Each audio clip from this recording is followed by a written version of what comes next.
everyone, welcome back to English 116, and this happens to be our class for Wednesday, the 27th, where I wanted to continue talking about A Sorrowful Woman and also move forward a little bit and talk about the story of an hour and Rose for Emily. We might be falling a little bit behind at this point in the semester with our reading list, but do keep up because eventually we will be catching up. And as you know, I gave you some suggested paper topics, and your first paper is going to be due approximately midway through the semester, and I have a rolling deadline. So the idea is that as soon as you've got your paper done, we can start talking about you submitting it in. Actually, we can do more than talk about it. You can actually do it, and everybody has the option of rewriting the first paper, so you can view it as a kind of run through if you so wanted to, because I'll return it back to you. And as long as you incorporate my comments, and if you need additional feedback, I'll be happy to provide that to you as well. We could meet, for instance. Then you would construct all of that in a revision and submit in the revision along with the original copy with my graded comments, and you would get the higher of the two grades. And you've got up until the ending of the semester to do that, but the sooner the better for everybody involved. And so I encourage you now to start thinking about the paper. And I provided you with some topics that require some thinking, reasoning, and also don't necessarily have right or wrong answers. So thinking about the idea of canon, those works that are considered by scholars and critics worth literary study, or thinking about the idea of contemporary relevance. And you could take either position on that. But you can also come up with your own paper topic as long as you get the topic approved by me. And it has to be about one of the texts that we are studying in our first section. So the first text, even though it's a film, I call it a text, that would be Citizen Kane. But of course, now we've started to move into some short stories. And we began by talking a little bit about A Sorrowful Woman. And I was suggesting that the best way to read a short story is to look at the very beginning. So spend some time thinking about what the title is and what it might mean. Spend some time reading the author's name and think about who the author might be. Spend some time looking at the date in which the piece was published, and this will give you a sense perhaps of some historical context. And we talked a little bit about the tone of this story, that it begins with this epigram, which is something that you can actually see defined in our glossary. I've given you that very odd reading to skim the glossary. Not that I expect you to actually read the glossary, but an epigram, it's an opening statement that serves as a kind of summary of, or a kind of foreshadowing of what it is that we are going to be finding in the text. And once upon a time, there was a wife and mother, one too many times, which sets the tone or the mood that this woman feels just completely restrained by her roles. She's never given a name. That's very important because she's seen through her roles, not necessarily seen as an individual. The husband and the child are not given names either, which is also important because they're seen through their roles, again, not as individuals. I've always thought a fascinating story would be to read A Sorrowful Man or A Sorrowful Child and see this story from their perspective. But Gail Godwin wanted us to see it from the woman's perspective. And I would argue that in part it's because this piece is supposed to make us think about what it meant to be a woman in the late 60s and 70s. And if a woman was not fulfilled by the roles that society had dictated, what kind of outlet, if any, did she have?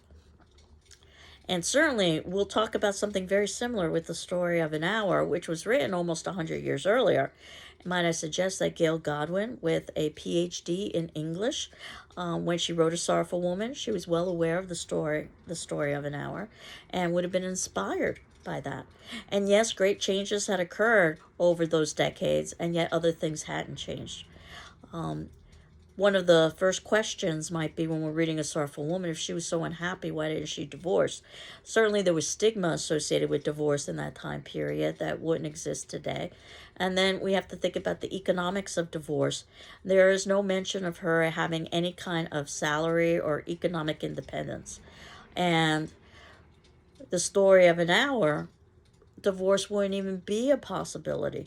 The woman wouldn't have the rights of even voting or owning property. So that would have been different with a sorrowful woman. Yet still, there is this idea of repression and suppression. And the husband is supportive, or as supportive as he can be. Again, we can't blame him. We could use pop psychology terms like enabling, but the idea of him understanding the evidence is the exact opposite. That what he's doing is, yes, he's providing her with some comfort, but he's not really providing her with the help that she needs. And to be fair, she never articulates the help that she needs. And again, I think this is indicative of the time period, late 60s, early 70s. Mental health wasn't talked about as freely as it is today. And certainly depression and even mania seem to be elements in this story. But the more interesting piece is why. And I would say it goes back to once upon a time. There was a wife and mother, one too many times. And that I suggested that you read multiple times so that you could read for details. The details, like the child's eyes are gray. The husband's shirt is gray. Again, which sets a negative tone to things.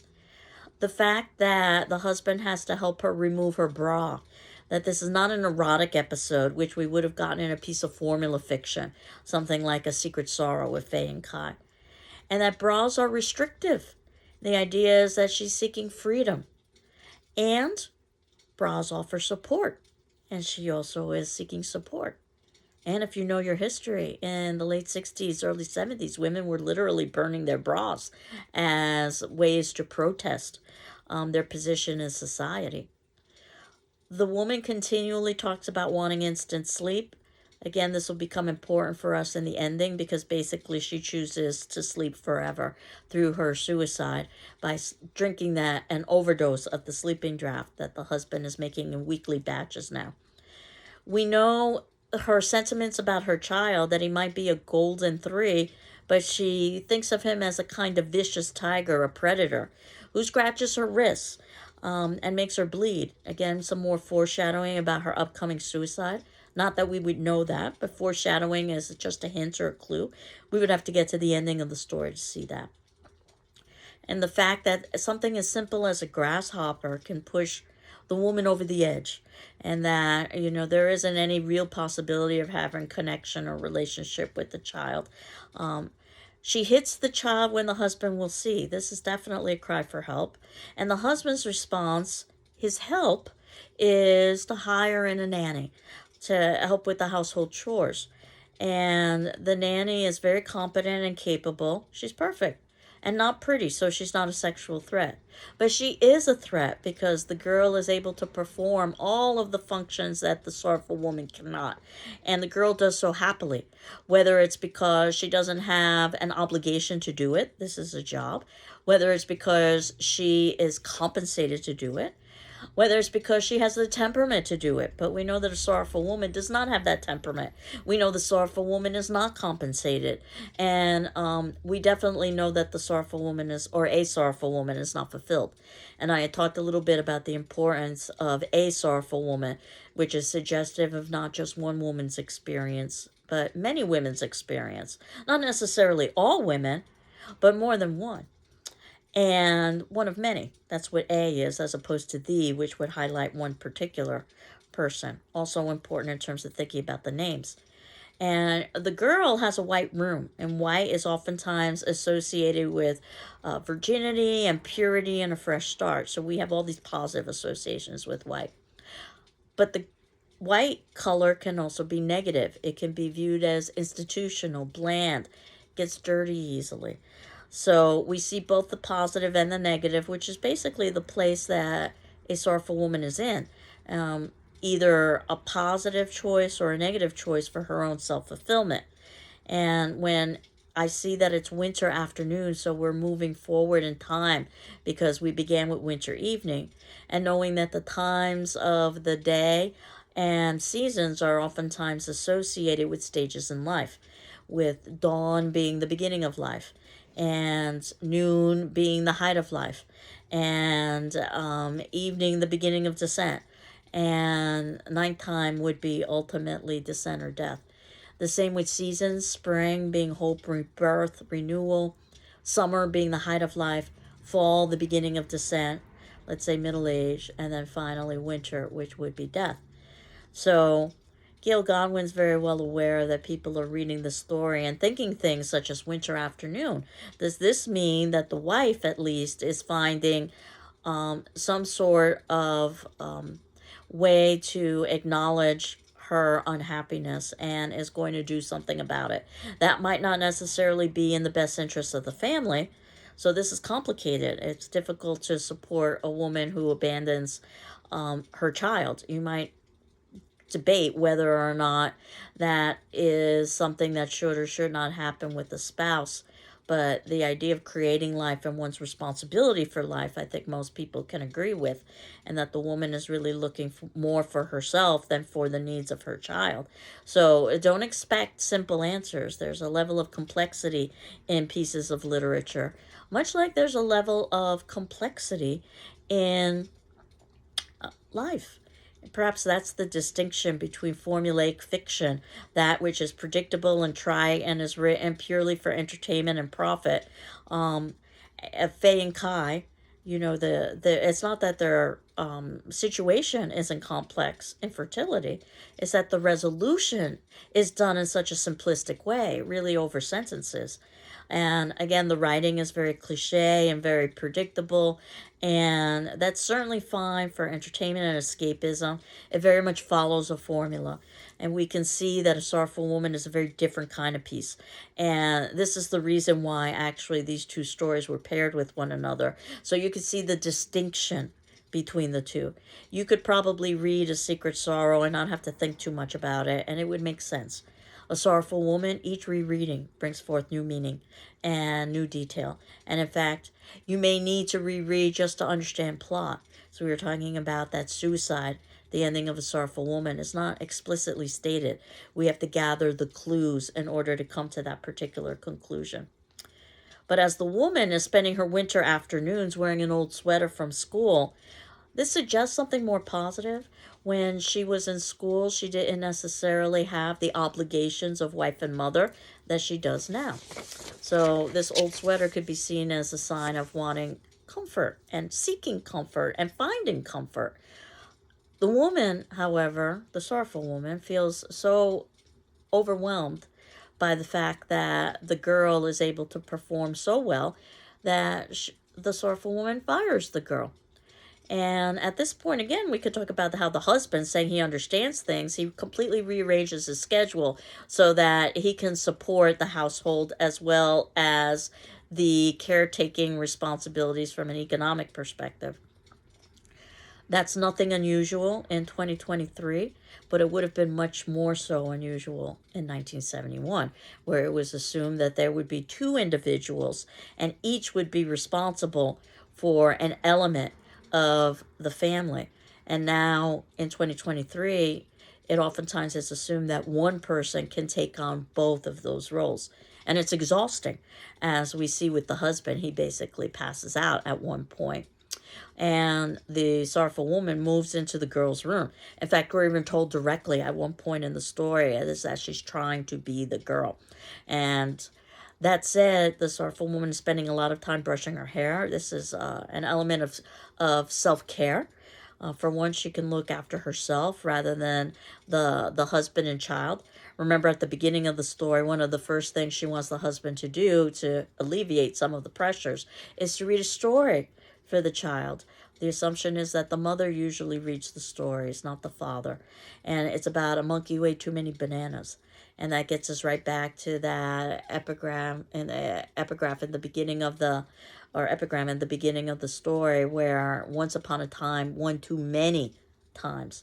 So once upon a time suggests a fairy tale, but the happily ever after of Faye and Kai is not the happily ever after for the family of the sorrowful woman. So as we see, which is probably a much more realistic treatment of family than anything we could get with a Faye or a Kai in A Secret Sorrow. So the woman is brushing her hair, but hair brushing can also be very soothing, the repetitive motions. If you know your fairy tales, Once Upon a Time sort of sets the stage for fairy tale. Then you know about Rapunzel and letting down her hair and the importance of hair in fairy tales, and the usual cliche story of a woman or damsel in distress who happens to be saved by a Prince Charming and they live happily ever after. Again, very typical of the kind of story we got in A Secret Sorrow. Not that there's anything wrong with that, and we could have been exposed to a story in science fiction or horror or western or any of the other genres, but I would suggest that it's probably not worth our time and effort to spend a lot of time talking about Faye and Kai in the way that it would be to talk about A Sorrowful Woman and her husband and her child. And as you know, one of the paper topics is asking you to examine what you think is worthy or not worthy of the canon. And that would begin with, again, Citizen Kane, but it would move forward to the stories we're reading now, such as A Sorrowful Woman. Or you could also talk about contemporary relevance, again, for either Citizen Kane or for one of the short stories, and whether something does or doesn't have contemporary relevance. But again, you're encouraged to create your own topic. And the questions at the ending of the text might inform some possibilities for you for a paper. And certainly these class videos and the discussion forum responses as well. But if you are creating your own topic, you do want to have that topic approved by me and have some kind of a conversation about why you are choosing that topic. And it can be via email. It doesn't have to be anything that is particularly formal. But at this point, I'm hopeful that you're beginning to think about papers. And I will certainly talk more about papers as the semester progresses. But what you will see is that in our syllabus and other documents folder, I actually have our suggested paper topics that I was just referencing, that you could either be talking about something like, for instance, contemporary relevance, or you could be talking about something like, for instance, canonical evaluation. But again, you have lots of other options as well. So going back to the idea of A Sorrowful Woman and how she's also not only brushing her hair, but she's spending time reading. Reading would be seen as a very dangerous activity in the 1800s. Not that this story was written in the 1800s, but because it gives people ideas. And I can say that even in contemporary times, when you think about some of the controversy that's occurring as I speak about banned books and what's appropriate curriculum, you can see that there are lots of social and political dangers that are oftentimes feared when it comes to reading, because reading brings knowledge and knowledge brings power. So that said, not only is she reading, she's also writing. And reading and writing go hand in hand. One of the best ways to learn how to write is to read. One of the best ways to learn how to read is to write, which is why we're doing both in this class. Of all things, she's thinking about writing a sonnet, which is a very highly stylized poem with very strict rules. We'll talk about sonnets a little bit more when we get to the poetry section. Usually they're thought of as Shakespearean sonnets. He's probably the most famous sonnet writer that existed. But there are other sonnet kinds of writers out there. There are other kinds of sonnets and other writers out there that have written sonnets. But the important thing about the sonnet is that it has very strict rules, usually in terms of things like length or rhyme pattern, which we call rhyme scheme. So when the Sorrowful Woman is thinking about, well, I should write a sonnet, she's thinking about following strict rules, which is what she's doing as a wife and a mother. And then she contemplates, maybe I don't have to write a sonnet. Maybe it doesn't even have to rhyme. And you might have noticed that she's playing around with rhyme schemes or rhyme patterns. So when she says ABBA, and again, we haven't talked about this yet, ABBA is not ABBA, the 70s rock group. ABBA is the rhyme scheme or the rhyme pattern that you would utilize or you would identify in a poem. As we will discuss when we get to poetry, you use letters of the alphabet in order to identify different rhymes, and then you look to see if there's a pattern. So that's what she's contemplating. She's contemplating, I don't have to write a sonnet. So if she's taking care of herself and she's thinking, I don't have to follow the rules with writing a sonnet, and the time of day is becoming earlier. In fact, the piece even ends with springtime. I'm thinking there's going to be, and many readers probably most readers are thinking that there's going to be some sort of epiphany for the woman. Throughout all of this, occasionally she leaves the room that she's isolated herself in. Remember, she's accepting only notes from the family members. And as perhaps absurd and unrealistic that might sound, just think about the idea of texting today and how family members could literally be sitting next to one another and not speaking but texting. So I wonder if there really is that much of a difference. But nevertheless, she feels suffocated. That's the language that's used at one point by Joyful Notes. The family is so happy when she leaves her room and she engages in some of the domestic activities that she's expected to perform. They think that means that she's getting, quote, better, unquote. She's getting better for them, but she's not necessarily getting better for herself. And the husband takes the woman out on dinners. He tries to court her, and he says she looks like a virgin in a tower. That's again another fairy tale reference. Obviously, we can tell from reading the story that this family has a certain level of physical comfort. They can afford dinners out. They can afford a nanny. The laundry is taken out, so you might have noticed that little detail that the laundry has come back in. There isn't any reference to the idea of illness, physical illness with any of the family members, or domestic violence or anything like that. The idea is that this would be, for many people, certainly Faye and Kai, the perfect situation. But what if you have the perfect situation and you're still not fulfilled? And that is really the crux of the question that Gail Godwin is asking in this particular short story. And we know that the woman feels so suffocated at one point that she went to the cupboard and took what was hers. That's on page 42 of the edition that I had ordered of our text. And a little hint about what she's doing. She's taking the sleeping potion. And then she completes this laundry list of chores, basically fulfilling all of the expectations of wife and mother. In other words, she's capable of it, but she just doesn't want to do it. The job literally kills her. And we oftentimes will say something, but not necessarily mean it literally when we say this job is killing me. But it does with this particular woman.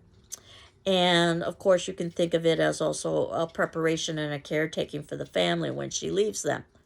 And then the child at first thinks that mommy's sleeping because he's just a young boy and he doesn't understand. And yet, he's the one that says at the end, she's tired from doing all our things again. Perhaps in a way, the child knows more than the husband about what the problem is with his mother. She's tired from doing all of our things again. And not just physically tired, it's intellectually tired and emotionally tired. In a time period in society that didn't offer women many options outside of the home. Certainly more options than they would have in the 1800s, as we'll talk about when we get to the story of an hour. But not nearly as many options as we have in 2023, for instance. But again, the story wasn't written in 2023. We're reading it in 2023. But keep in mind the date of the piece and every piece that you're reading. The husband checks the vitals. He checks the wrist to see if he can find a pulse. He opens up the eyelids to see if he can get some sort of a pupil response. He basically listens to her chest to see if there's a heartbeat. And he buries his head in her hair, realizing that she's dead, so he's mourning. And of course, the child is oblivious. And he says, can we have the turkey for supper? The ending questions, and this is something, again, that I wanted to draw your attention to, are very important because they might help you determine how to read a text. In fact, I've had students say that they prefer to read the ending questions before they actually read a text because that might give them some clues. Other students say they don't want to do that. They don't want spoilers. And oftentimes the ending questions will inform some of the directions that I will go in my class videos. But just to review some of these ending questions, they ask you a little bit about how these two stories are different, A Secret Sorrow and A Sorrowful Woman, even though they're both about marriage and they're both about family. And it asks how do the women's attitudes about family differ in each of the stories. And how is the woman's problem in A Sorrowful Woman made much more complex than Faye's problem in A Secret Sorrow, as I was suggesting earlier? Or what is the theme or the central point of each story? How might A Sorrowful Woman be even seen as a kind of unromantic sequel to A Secret Sorrow? Or my favorite question, can you read both stories a second or a third time and have them still be interesting? That's one of my definitions of literature. Can you reread it and derive new meaning? And it's the same with watching a film. Each time you watch Citizen Kane, you will find something different.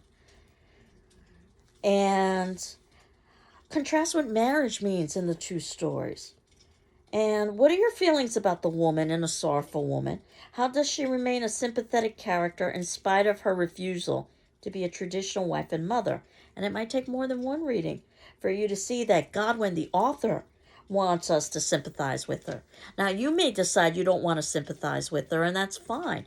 But you first need to be able to identify what the author's perspective is before you can identify whether you agree or disagree with the author's perspective. And that the happy ending of A Secret Sorrow is like a fairy tale, but unlike a fairy tale, everything is realistically presented. There's nothing strange, mysterious, or fabulous that occurs. But in A Sorrowful Woman, it begins with that epigraph, once upon a time, that causes us to expect a fairy tale ending, but the story is clearly a fairy tale gone wrong. Or even critical strategies, as we began the semester with, talking about which lens or which perspective are you going to read a piece of literature from. From a biographical perspective, so you're going to think about the author's biography, but with caution, because authors are writing fiction. But we certainly saw how knowing something about William Randolph Hearst or knowing something about Orson Welles would be very helpful to understanding Citizen Kane.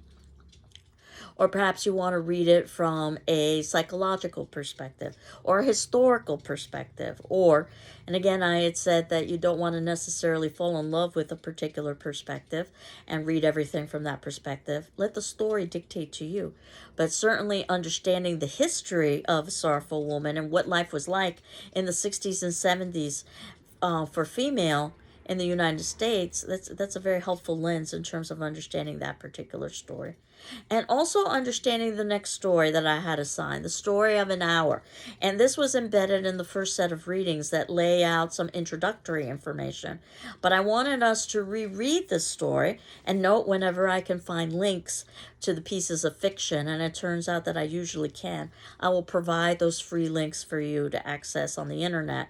Unfortunately, much of the editorial commentary in the textbook, things like background information and so forth, are not included or are not available online for free. So for that, you would have to rely on something like the textbook. But I was able to find both A Secret Sorrow and also A Sorrowful Woman and also Story of an Hour online. So you can see that I've provided those links to you. And while all the reading is important in the class, most particularly what's important are the actual pieces that we are reading, because ultimately those are possibilities for paper topics, the actual literature, the actual fiction, the short stories. So just thinking about how to read The Story of an Hour, much like we would read any piece of literature, thinking about the title, that this is the story of an hour, a life-changing hour. And a life can change in a moment, not just an hour. The date, 1894, and what it meant to be a woman in 1894, because we have a female author, Kate Chopin, who's writing this story about a female. And in this particular instance, this woman is given a name, Mrs. Mallard. But that also is quite significant. The name, Mrs., or the title, I should say, Mrs. Notice that she's not known by her first name the way her husband is introduced as Brentley Mallard, that a woman loses a certain sense of individuality or identity. And notice that the term Mr. does not denote marital status, but Miss and Mrs. does. It led to the creation of Ms. So showing the importance of female involved in relationship and specifically marriage in terms of using that title. And it's only later that we get her first name, which is Louise. And the plot is fairly simple, and that and the story is only about a page and a half long or so, that she is told we find out mistakenly, but she doesn't know that at the time, that her husband has died in a terrible train accident. And then she goes off by herself to mourn. And for a woman to go off by herself in the 1800s, even that would have been seen as unusual. And as she contemplates what life might be like without her husband, she actually begins to celebrate over the idea that now she can have a certain level of independence and freedom.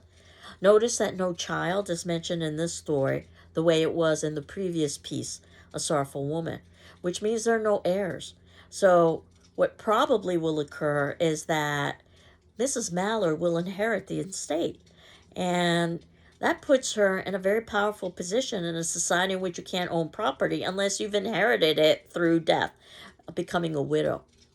Perhaps that explains why it was so unlikely at the time for a female to remarry if she became a widow. It was much more likely for a male to remarry during this time period if he became a widow. Her last name, and certainly any last name that was chosen, I would try to find some significance. But her last name is Mallard. A mallard is a bird. It's a species of common duck, actually. One might argue that this is a common story for female.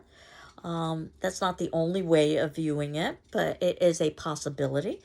One could argue, too, that bird imagery is significant because bird imagery is oftentimes associated with female, especially with Kate Chopin. I do happen to know a little bit about the author, and she was known as a feminist author, and oftentimes would write about birds who were entrapped in cages, like females trapped in homes.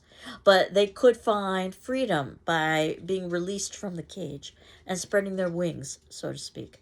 So, of course, my understanding of the author's biography informs my interpretation a little bit, and I'll get back to that in a moment.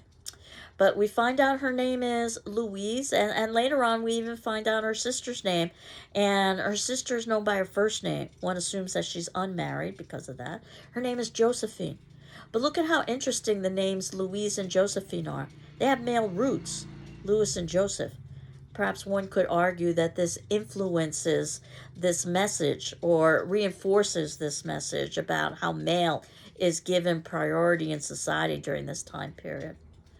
Going back to the idea of bird imagery, and sometimes I do this assignment with some of my classes to look up everything they can about mallards and see if there are any qualities that could be applicable to the character of the story.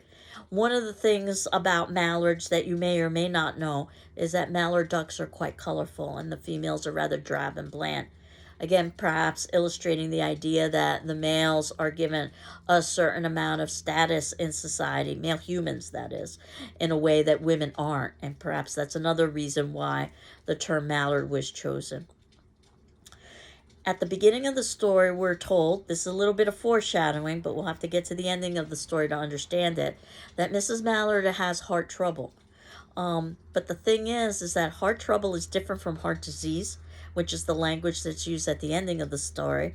Heart disease suggests a physical ailment. Heart trouble suggests an emotional ailment. And might I suggest, when we are alone with Mrs. Mallard in that room and she begins to contemplate how marriage has been confining to her and that now she has an opportunity for freedom and independence, that it's more about her heart having been troubled. Though, of course, the way the story ends is that it turns out that when Mrs. Mallard leaves the room with her sister, they find that it was all a terrible error, and Brentley Mallard is alive and well. And she basically dies, as the doctors say, of joy that kills. And there's great irony in that last statement. The idea that perhaps, that yes, she is relieved that her husband is alive. We're given hints in the reading that, that ultimately she loved her husband, albeit sometimes. That's an important note. And if you've ever loved somebody, you know how complex love can be. And that her husband had kind, tender hands. So there is affection there. And there was a sense of him treating her well. Yet, despite that, she feels something creeping towards her. There are all these negative associations with creeping. And that she's young, but her face shows repression. So it's not that she has heart trouble or heart disease because she's old. And all of the symbols of freedom that we are given in the story, she looks out an open window, a window looking out to the outside, freedom and opportunity. It's open. That makes it even more accessible. Notice that the sorrowful woman was also looking out a window when she was isolating herself, contemplating the possibilities outside of the home. And the sorrowful woman is continually in the home. We don't get references to her having friends, other family members, jobs, nothing of that sort. Going back to Mrs. Mallard, though, she sits in a roomy armchair. The armchair is made for one person. You don't need to share. And it's roomy, it's comfortable. She looks out to an open square. All of these are symbols of freedom. It's springtime. That suggests rebirth and renewal. The sparrows, more bird imagery. They're twittering in the eaves. And there's rain. Rain could be seen as negative, but it can also be seen as positive. It's cleansing. It leads to birth and renewal and growth, especially because the rain is beginning to change over to blue skies, the clouds, and we're even given a direction west. And you could talk about how the west is so important because this is where the sun sets. Perhaps this is the setting or the ending of Mrs. Mallard's old life. But the assumption is, certainly this has happened throughout our lifetimes and through all of history, the sun sets, but then it rises again in the next day. And perhaps there will be a rising sun for Mrs. Mallard. Or perhaps we could think about west in terms of westward expansion and the possibility that Mrs. Mallard is going to be having about basically undiscovered lands, since the westward expansion was occurring during this time. These aren't necessarily the sole answers or the only answers, but they are possible answers. And notice how much more complex, even though this piece is only a page and a half long, how much more complex this piece is. We could do things with details that we could never do with The Sorrowful Woman. Or I'm sorry, A Secret Sorrow with Faye and Kai. But we can do with A Sorrowful Woman. She even says at one point, Mrs. Mallard says, free, free, free, body and soul free, which is pretty clear that she's feeling, well, free. And she talks a little bit about how she can live for herself. And my favorite quote is that there was no powerful will bending hers in that blind persistence with which men and women believe they have a right to impose a private will upon a fellow creature. And the reason why I love this quote is because prior to this, usually the way the story is read and how I've been talking about it is about the repressive nature of marriage for female. But in this quote, there would be no powerful will bending hers in that blind persistence with which men and women believe they have a right to impose a private will upon a fellow creature. It expands it to marriage as a whole, that both genders do that to each other in marriage. And of course, considering the time period, the assumption is that marriage is between a man and a woman. So the historical element of the piece is important as well. And she's thinking about spring days and summer days. Again, all of these are positive associations, where previously she had hoped that life would be short. But of course, when she sees her husband, yes, she's probably shocked, and perhaps she also is relieved, but we know what the doctors don't know. We know what the family doesn't know. That joy that kills is more about her disappointment and despair that she's losing something, not that she's gaining something, and what she's losing is her independence. And certainly there are other ways of reading the story. You know, we could talk a little bit about the medical community, for instance, and their assumptions about Mrs. Mallard and perhaps about female. But one of the reasons why I wanted us to read this story is because of how we get a sample close reading, how somebody has gone through and taken notes of it, of things that appear to be important. Some of the points I've actually just mentioned, such as the title, for instance, or some of the language. And we're asked some questions afterwards that I think would behoove us to consider. Do you find Mrs. Mallard a sympathetic character? Some readers think she's callous, selfish, unnatural, even monstrous, because she revels in her newly discovered sense of freedom so soon after learning of her husband's death. Others read her as a victim of her inability to control her own life in a repressive, male-dominated society. Can you hold both views simultaneously? Are your views influenced by your being male or female? How does your age affect your perception, your social and economic background, your nationality, your age, or your religion, or your race? Do you have particular views about the institution of marriage that inform your assessment of Mrs. Mallard's character? And have other reading experiences, such as a familiarity with some of Chopin's other stories, predisposed you one way or another to Mrs. Mallard? And I've already admitted that I've been predisposed because I have some familiarity with Kate Chopin. Think about something like age that's constantly changing, and how might your age influence your perception? I've always wanted to conduct an experiment and teach this piece to a group of newlyweds, and then teach this piece to a group of newly divorced couples. And my suspicion is that I would get very different responses from the same story. It's just a question of which details do you focus on. Much like an attorney, you are presented with a case, and then you're picking and choosing the details in order to support a particular position. And for lack of a better analogy, I suppose, I guess I'm the judge who's trying to evaluate and trying to remain neutral. It doesn't matter what my personal beliefs are. It matters how well you present your case. So as we continue to talk about writing papers, we'll continue to talk about that, about the idea of how to present your case or how to construct a paper.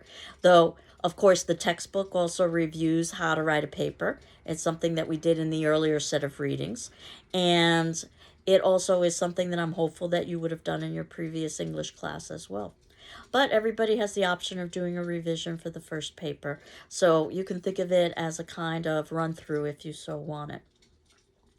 So I like these questions at the ending of the text because it shows how a text is not just an unchanging thing. It's influenced by reader.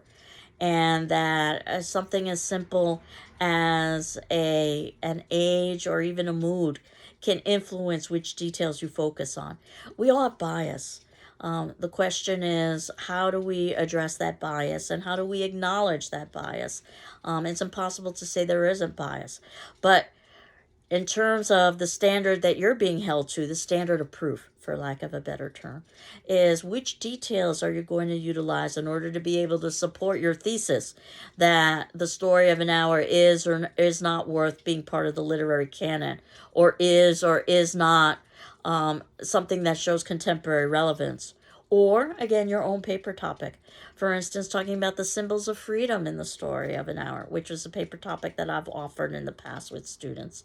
But again, if you choose your own paper topic, do have a conversation with me about what your paper topic is and why, and what you're planning on writing about.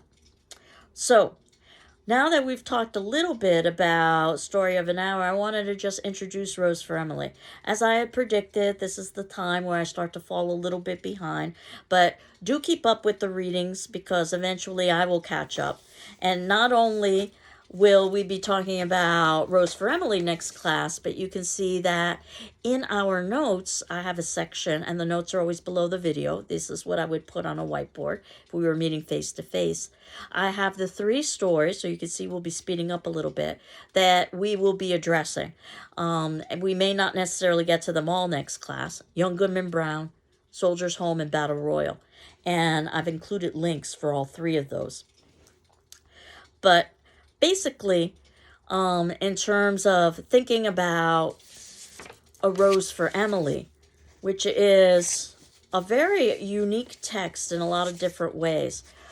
Notice the date, 1931. Notice the author, William Faulkner. You may or may not know anything about William Faulkner, but he oftentimes writes about the South and the Southern way of life. And he's oftentimes examining the very ugly history of slavery in the South. And he mixes the chronology in order to hide the ending. So the plot is pretty simple if I were to put it in chronological order, but that's not the way we get it. The plot is that we have a Miss Emily Gerson from the 1930s. So she was a Southern aristocrat who came from a Southern aristocratic family, which means that her ancestors had earned their status and their money through the institution of slavery, which has since been abolished. But that's not to say that the ugly remnants of slavery still don't exist. And Miss Emily has a domineering father who doesn't want her to date. And eventually her father dies. And Miss Emily has trouble giving up his body. She holds on to it for 3 days, actually. And then we find out that eventually she's able to give up his corpse. So she's been in denial all this point. And oh, by the way, insanity runs in her family, so perhaps that also explains her actions. Now that she doesn't have a father to tell her what to do, she begins to date, and of all the people she chooses is Homer Barron. And the reason why he's so surprising is because he's a northerner. Remember, she's a southern aristocrat. And also, he is a laborer, which is the exact opposite of what she would be.